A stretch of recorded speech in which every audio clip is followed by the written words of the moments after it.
네, 북한 문제를 중심으로 이번 주 진행된 한반도 외교 안보 뉴스 심층 분석해 보겠습니다. 네, 오늘도 한평정책연구소 왕선택 글로벌 외교센터장 나오셨습니다. 어서 오십시오. 네, 안녕하세요. 네, 자 먼저 오늘 오전에 조선중앙통신이 보도한 내용부터 좀 네. 짚어보도록 하겠습니다. 북한이 어제 전략 순항 미사일 초대형 탄두 위력 시험 네. 그리고 신형 지대공 미사일 시험 발사를 진행을 했고 목적을 달성했다 이렇게 보도를 했는데 어떤 의도로 볼 수 있을까요? 네, 김정은 위원장이 북한의 고급 간부들에게 지시한 사항이 몇 가지가 최근에 있었는데 그중에 제일 네. 중요한 것 중에 하나가 전쟁 준비를 똑바로 잘 해라 이런 부분이 있습니다. 네. 이런 부분에 대해서 북한의 군부가 꾸준하게 자기네들의 계획표대로 각종 무기 체계를 개발하고 있다. 이런 것들을 계속 진행하고 있다. 이런 일환으로 봐야 될 것 같고요. 네. 특히 북한은 지난 10여 년 동안 탄도미사일 개발에 집중을 해왔습니다. 그런데 탄도미사일이라고 하는 부분은 거의 완성이 됐다고 판단하는 것 같습니다. 네. 그러니까 탄도미사일 이외에 다른 종류의 어떤 무기 체계들을 계속해서 지금 개발하고 있고 심지어 재래식 무기도 개발을 하고 있습니다. 탄도미사일이 중요한 것은 거기에 핵 무기를 탑재할 수 있어서 네. 비대칭적 무기고 북한의 안보를 지켜줄 수 있는 그런 저비용으로 북한의 군사 안보를 지킨다 이런 의미가 있었는데 네. 지금은 재래식 무기까지도 계속해서 개발하고 있고 그중에 중요하게 여기는 것이 바로 순항 미사일입니다. 이번에도 순항 미사일을 쐈는데 순항 미사일에 대한 어떤 기술 수준이 꾸준하게 높아지고 있다라는 것을 과시하는 것이다 이렇게 볼 수 있습니다. 네. 네, 그 신형 무기 체계들의 기술 고도화를 위한 정상적인 사업이라고 이제 또 밝히면서는 또 주변 정세와 무관한 활동이다 이렇게 얘기했는데 이건 좀 어떻게 해석해야겠습니까? 아무래도 최근에 이제 북한이 무기를 쏘고 하면 남한 총선용이다라고 하는 이런 부분도 해석도 나오고 네. 이제 그런 것 때문에 아마 북한에서 그거 말도 안 되는 얘기다라고 하는 것을 좀 강조하는 그런 게 아닌가 일단 일감으로는 그런 생각이 들고요. 네. 두 번째로는 북한이 무기 실험 발사를 할 때마다 중국이 뜨끔뜨끔합니다. 무서워한다기보다는 좀 짜증을 냅니다.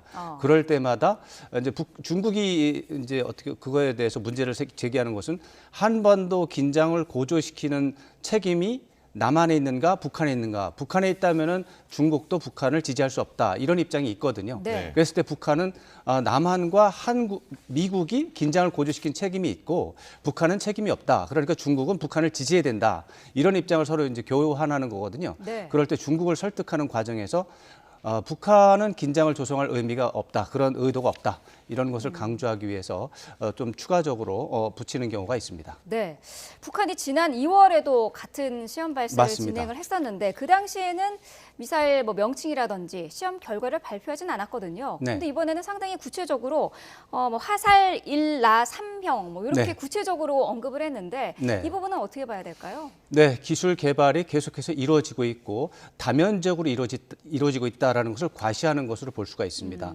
그리고 이번에 쏜 것은 전략 순항 미사일뿐만 아니라 지대공 미사일도 함께 쐈습니다. 네. 지대공 미사일이 사실 그동안 북한에는 번개라는 이름으로 지대공 미사일을 표기를 했거든요. 네. 번개 1호, 2호, 3호 이런 식으로.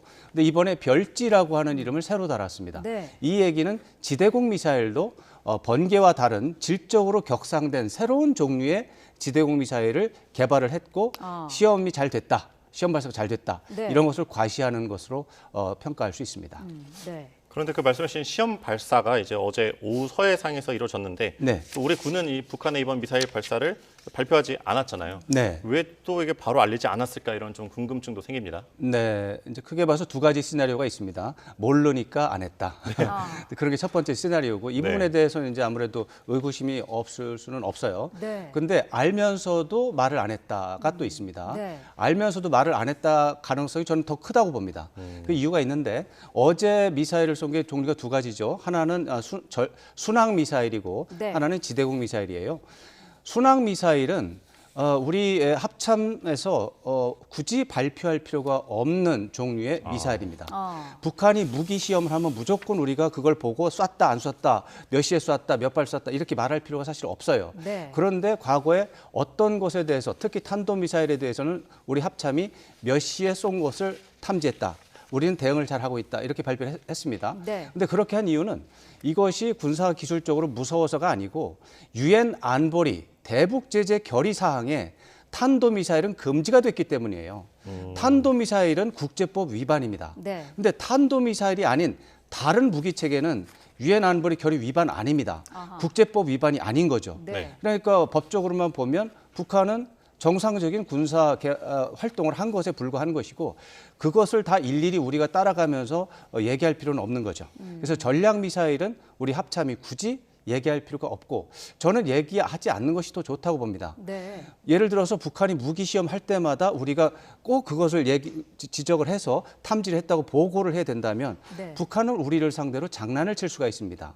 뭐 탄도미사일도 아주 작은 거, 아주 뭐 몇천만 원짜리 쏘고 남쪽의 반응을 뭐 이렇게 체크하려 한다거나 이랬을 네. 때 군사기술적으로 우리가 우리의 약점을 노출시킬 수가 있습니다. 그럴 때 유엔 안보리 대북제재 결의와 상관없는 순항 미사일까지 우리가 탐지 여부에 대해서 테스트 받을 필요는 없는 거죠. 사실 네. 우리가 북한이 뭐 탄도미사일 쏘거나 순항 미사일 쏠 때 탐지를 못할 수도 있어요. 언제 탐지를 하고 언제 탐지를 못하는지를 북한이 아는 것 자체가 문제가 있어요. 그러니까 아예 우리가 내부적으로 그걸 알기 위해서 노력은 하지만 이런 부분에 대해서 우리가 굳이 알릴 필요가 없는데 제가 볼 때는 분명히 탐지했을 겁니다. 네. 탐지했지만 말씀인 것처럼 굳이 국제법 위반에 해당하는 사항이 없으므로 뭐 말할 필요가 없고 또 이제 그러면 지대공 미사일은 어떠냐? 지대공 네. 미사일은 탄도미사일 기술을 활용했을 것입니다. 지대공 미사일은 엔진이 로켓이거든요. 네. 순항 미사일은 제트 엔진이에요. 그 유엔 안보리 결의에서 금지한 건 로켓 엔진을 이용한 탄도미사일 기술 이용한 발사거든요. 그러니까 지대공 미사일은 거기에 해당할 수 있어요. 네. 그렇지만 지대공 미사일은 순수하게 방어 무기입니다. 한국이나 미국에서 북한의 미사일을 쏘지 않으면 그 지대공 미사일이 사용될 리가 없습니다. 네. 그렇기 때문에 지대공 미사일에 대해서 우리가 굳이 관심을 가질 필요는 없는 것이고 우리 합참이 그것을 탐지했냐 안 했냐 가지고 논란이 되는 것 자체가 합참에는 부담이 되는 거죠. 네. 저는 우리 합참이 그야말로 북한에 대한 탐지에 대해서 정확하게 해야 된다고 보지만 불필요한 것까지 하면서 일을 더 많이 한다면 실제로 필요한 작업을 못하기 때문에 이런 부분에 대해서는 굳이 논란을 삼지 않는 것이 좋다. 이렇게 생각합니다. 네, 알겠습니다. 자, 북한 내부 소식도 좀 알아보겠습니다. 지난 15일이 북한의 태양절이었는데 네. 이전과는 분위기가 좀 달랐다고 해요. 태양절이라는 용어 자체도 사용 횟수가 줄었다고요. 네, 그게 굉장히 중요한 부분이고 북한을 관찰할 때 정말 진지하게 봐야 되는 내용이고 네. 태양절이라는 명칭 사용이 감소된 것과 더불어 더 중요한 것은 금수산 궁전 참배가 중단이 됐다. 네. 사실 김정은 위원장은 지난 몇 년 사이에 한 2번 정도 빠진 적이 있는데 고급 간부들은 다 이날이 되면 밤 12시에 금수산 궁전이라는 데를 가서 참배를 했습니다. 네. 이번에 생략했습니다. 이런 것은 그동안에 갔던 취지를 보면 김일성 주석이라고 하는 제1대 수령에 대한 충성, 이런 것들을 보여주는 상징적인 행동이었는데 반대로 보면 그러면 김일성 주석에 대한 충성심이 사라진 건가? 이렇게 볼 수 있잖아요. 네. 네. 그런 차원에서 굉장히 중대한 상황 변화고 의미를 분석을 해야 되는데 현재로 봐서는 김정은 위원장이 수령에 대한 우상화, 숭배의 대상을 김일성, 김정일, 아버지와 할아버지에서 자신에게로 변경시키고 있다.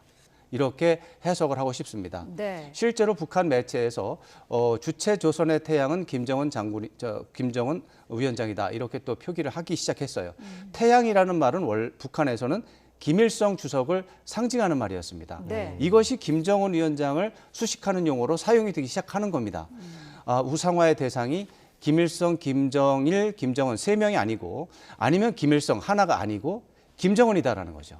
그래서 우상화의 어떤 초점이 현재 수령인 김정은 위원장으로 바뀌고 있는데 이것은 좀 제가 볼 때는 위험한 그런 의미가 있어서 네. 앞으로 북한을 지켜봐야 될 굉장히 좀 진지한 이유가 됩니다. 네.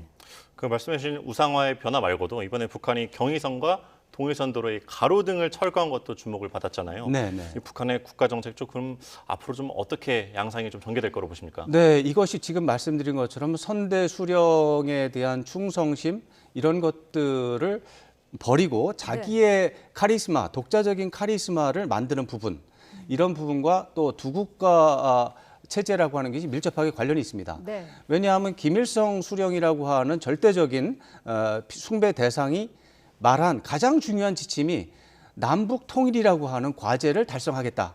이것을 김일성 수령 또 김정일 국방위원장, 지금은 김정은 국무위원장이 주도해서 남북의 통일을 완성시켜서 네. 민족적인 과제를 달성하는 위대한 과제를 달성하겠다라는 것이 그 어떻게 보면 북한에서 말할 때 위대한 수령의 약속이거든요. 네. 이 약속에서 김정은 위원장이 갑자기 이탈을 한 겁니다. 남북 통일을 해야 되는 부분을 그냥 그 필요성 자체를 빼버리고 아하. 남과 북은 다른 나라니까 상관 안 해. 이제 뭐 남한이 뭐라고든 상관 안 할 거야. 그러나 전쟁이 나면은 다 그냥 없애버릴 거야. 이렇게 말을 하고 있거든요. 네. 이것은 북한의 그동안 70여 년 동안 왔던 북한의 국가적인 정체성, 지금 말씀드린 것처럼 반제국주의 투쟁을 통해서 이제 민족의 통일을 이룬다. 이게 이제 국가적 정체성이거든요. 네. 이 부분을 변경시키는 겁니다. 이거는 어렵죠. 사실은 이렇게 70여 년 동안 뿌리가 박혀 있는데 이것을 변경시키는 게 어려운 것이고 네. 또 선대 수령으로부터 이어받은 권력의 정당성도 이제 어떻게 보면은 빼고 자신의 독자적인 카리스마를 자기가 만들어 보겠다. 할아버지로부터 물려받은 게 아니다 이게. 내가 만드는 독자적인 카리스마다. 이제 그렇게 해서 새로운 나라를 만들어 보겠다 하는데 이거 어려울 겁니다. 그래서 네. 여기에 이제 시나리오가 한 3개 정도를 지금 현재에서 만들 수가 있는데 첫째로는 독자적인 카리스마 만든다. 새로운 국가 정체성 만드는 데 성공한다. 네. 그럼 북한은 별 문제 없이 잘 갈 수 있어요. 근데 이게 제가 볼 때는 어렵습니다. 그럼 어려우면 이제 시나리오 2가 되면 만들다가 보니까 어려워. 문제가 발생해. 차질이 발생하고 사회적인 동요도 발생해. 그러면은 다시 복귀할 수 있습니다. 선대 수령으로 다시 가고 민족 통일 담론 이게 다시 또 이어질 수 있고 이제 세 번째로는 나는 절대로 내가 결정한 것을 바꾸지 않아. 나는 내 독자적인 카리스마 만드는 날까지 만들 거야. 또 두 국가론 난 포기하지 않고 끝까지 갈 거야. 이렇게 할 수도 있습니다. 그게 시나리오 3이죠. 네. 시나리오 3은 북한이 망하는 길입니다. 아하. 예, 그게 멸망하는 길이고 1번 독자적인 카리스마를 이룰 가능성은 제가 볼 땐 거의 제로에 수렴합니다. 그러니까 저는 아마 일정한 시기를 지나서 2번으로 돌아가지 않을까, 2번이 되지 않을까 이런 예상을 해봅니다. 네. 어쨌든 지금 김정은 위원장은 통일의 가능성을 줄이고 있는 상황인데 이런 가운데 미국에서는 남북 통일이 갑자기 올 수도 있다 이런 분석도 나왔다고요. 네, 그 부분이 아주 이제 언론의 제목이 많이 다뤄져서 그 부분도 분석을 해봐야 되는데 네. 이제 미국 전체가 한 얘기는 아니고 미국의 이제 빅터차 지금 이제 화면에 나오시는 이제 국제전략문제연구소 이제 한국 문제 석좌를 하시고 조지타운 교수시죠. 이제 미국에서 유명한 이제 한반도 전문가신데 이번에 책을 새로 내셨어요. 그래서 책 이제 출간 기념 행사하면서 발언한 내용입니다. 네. 근데 이제 그 책의 내용이 이제 남한과 북한의 새로운 역사라는 제목인데 그 역사 남한과 북한의 역사를 보다 보니 한국의 역사는 이 갑작스런 급변 사태가 나고 그냥 또 그거로 또 수습을 하고 이런 현상이 반복이 돼 왔다. 점진적으로 뭔가 이루어지는 것은 없다. 라고 하는 패턴을 발견했다고 합니다. 네. 그래서 그러니까 한반도의 통일이라고 하는 건 급변 사태에 해당하는 내용이고 그러니까 그 한반도의 통일이라고 하는 것은 이 점진적으로 오는 일이 없다. 그 과거 역사를 봤을 때. 그래서 갑자기 통일이 된다면 갑자기 된다. 그러니까 이 부분에 대해서 준비를 해야 된다. 이렇게 주장을 하신 건데 네. 제가 볼 땐 동의하기 어렵습니다. 과거 우리나라 역사를 봤을 때 급변 사태로 인해서 막 혼란이 생기고 그렇게 보이는 역사가 좀 많이 있죠. 그러나 그런 것들을 찾아보면 그 안에 그 이전에 사전 징후가 계속 누적이 됩니다. 네. 계속 누적이 돼 있다가 어떤 때는 특정한 사고가 나면서 그게 촉발이 되면서 급변 사태처럼 보일 뿐이죠. 네. 점진적인 사태 변화는 항상 존재했었다고 보고요. 지금의 우리 민족의 과제가 바로 점진적인 통일을 추구해야 되는 겁니다. 세상이라고 하는 게 그냥 나도 모르는 사이에 드는 게 아니라 그 나라에 사는 국민들이 내 나라의 미래의 운명을 어떻게 결정할 것인가에 대한 판단하고 네. 그쪽 방향으로 노력을 하면 되는 것이죠.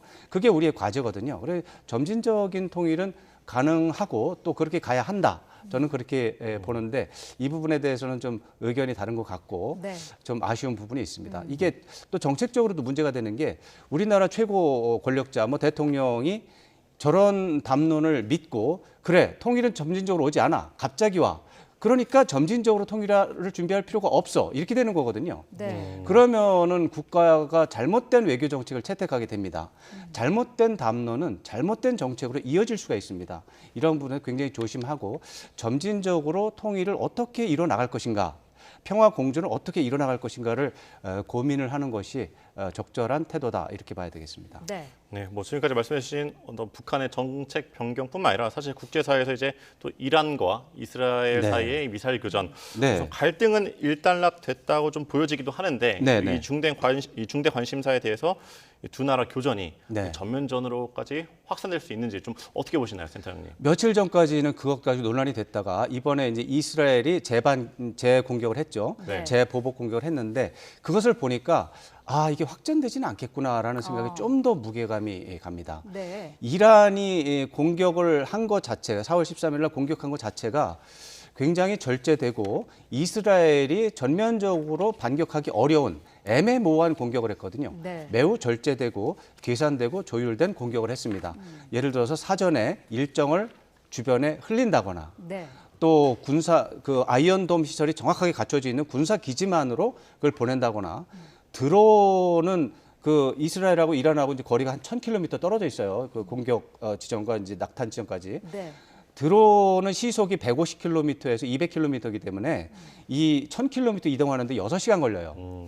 그 드론을 먼저 쭉 보냅니다. 그러면 6시간 동안 쭉 오고 있는데 이스라엘이 가만히 있겠습니까? 다 비상 대기 상태에서 격추를 하겠죠.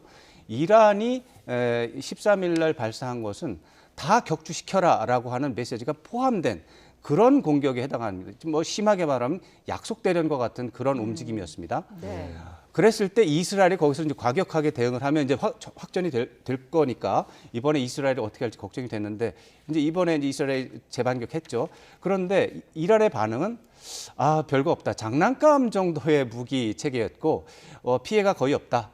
앞으로 뭐 더 공격을 한다면 극단적인 최대치의 대응을 하겠다 이렇게 선언을 합니다. 네. 이 얘기는 뭡니까? 대응 안 하겠다는 얘기입니다. 그래서 지금까지 이란과 이스라엘이 보여준 이러한 부분들은 확전을 시킬 수는 없고 그렇다고 대응을 안 하면은 그 다음에 나중에 어떤 이것이 관행이 돼서 마음대로 얻어맞을 수 있는 상황이 돼서 할 수 없이 반응은 해야 되고 그 중간에 어디쯤에서 절충했다. 조율이 됐다, 수위 조절이 됐다 이렇게 평가할 수 있고요. 네. 그런 것은 우연히 된 것은 아니고 미국이 이란과 이스라엘 왔다 갔다 하면서 또 사우디아라비아, 요르단, 또 유나이티드 아랍에미리트, 뭐 시리아는 빼고요. 이런 나라들, 또 유럽, 영국과 프랑스 등을 동원을 해서 이란과 이스라엘을 뜯어 말리는 외교 노력을 벌였고 그 결과가 지금 우리가 보는 거의 약속 대련이 연상될 만큼 절제된 교전을 했다 이렇게 볼 수가 있습니다. 그래서 네. 현재까지만 보면 추가적인 교전이 없을 가능성이 더 커졌다 이렇게 볼 수 있습니다. 네. 이번에 이란이 사용한 미사일과 관련해서 북한의 협력이 있었다라는 가능성도 제기되고 있던데 이 부분은 어떻게 보시나요? 네, 협력이 있었다는 것은 어떻게 보면 공지의 사실입니다.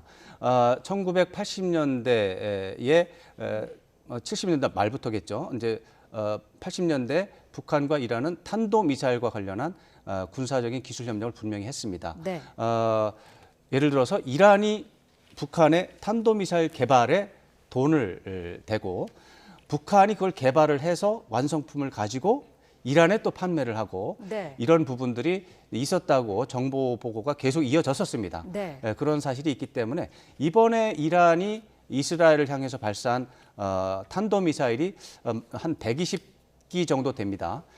그중에서 상당수는 그 당시에 1980년대 북한과 이란의 기술 협력 관계에서 그 결과물일 가능성이 있습니다. 네. 그리고 2015년 어간에도 분명히 북한과 이란이 협력을 했다는 정보 보고가 있습니다.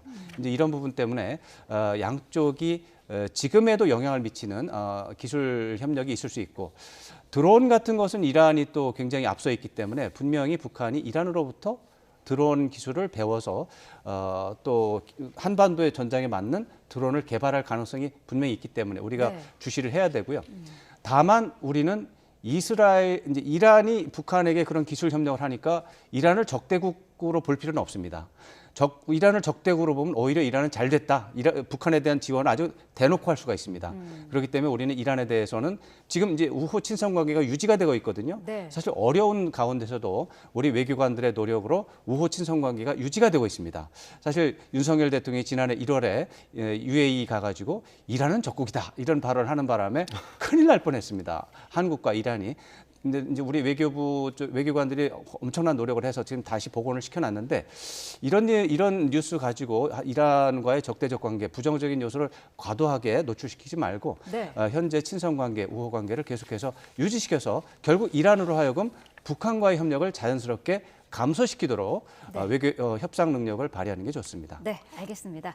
자, 한 주간의 북한 소식 자세히 분석을 해봤습니다. 지금까지 한평정책연구소 왕선택 글로벌 외교센터장과 함께했습니다. 말씀 감사합니다. 네, 고맙습니다.